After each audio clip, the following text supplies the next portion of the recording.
sa darating na Biyernes, kasi lahat ng Chinese, hindi pa Chinese New Year yun, dispirasyon, parang 31. Lahat nakapula yan, kahit saan ka pumunta, kahit sa Binondo, nakapula lahat ng Chinese. Pagdating naman ng Agis, nakapula pa rin yung iba. So, ibig sabihin, swerte.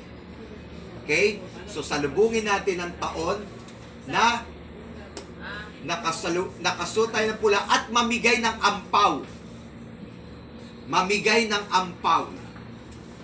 Mamigay ng ampaw. Instead na mag-receive ka, mas mabuti ikaw ang magbigay. Lagyan mo ng 20, lagyan mo ng 50, lagyan mo ng 100, bigyan mo. Kasi ikaw ang suswertehin. Ikaw ang uulan ng swerte. Ang nagbibigay ang makakatanggap ng biyaya, hindi yung nakakatanggap. Mali.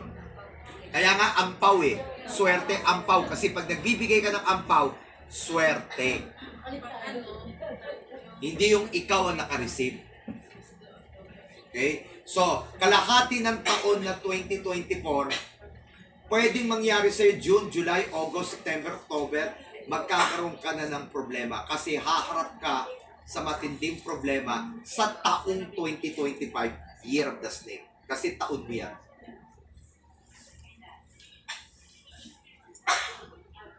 Kasi akala ng iba, swerte kapag nasa taon ka.